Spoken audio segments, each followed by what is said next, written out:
একটি কথা সদা সর্বদা মনে মনে বলতে থাকবে, আমি যত জেগে উঠছি ততই সৃষ্টিকর্তা মহাপ্রভু আমার জীবনে উন্নতির আলো ফেলছেন। আমি আবারও বলছি, এটা সদা সর্বদা বলবে, আমি যত জেগে উঠছি ততই সৃষ্টিকর্তা মহাপ্রভু আমার জীবনে উন্নতির আলো ফেলছেন। এই যে তুমি জেগে উঠছো, তুমি সমস্ত কিছু বুঝতে পারছো যা তুমি আগেও বুঝতে না, ততই তুমি আলোকিত হয়ে উঠছো।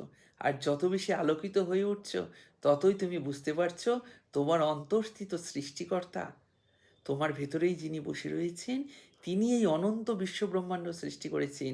ঠিক তেমনি তোমাকেও সৃষ্টি করেছেন, ঠিক তেমনি অন্যান্য মানুষদেরও সৃষ্টি করেছেন, ঠিক তেমনি পাহাড় পর্বত সমস্ত রকম জীব অণুজীব সমস্ত কিছু তিনিই সৃষ্টি করেছেন। তাই সমস্ত কিছুকেই তোমার ভাতৃসম মনে হবে এবং তুমি কাউকেই আর হত্যা করতে চাইবে না। তোমার মধ্যে বিশ্বপ্রেম জেগে উঠবে। তখন তুমি বুঝতে পারবে তুমি প্রকৃত জেগে উঠছো।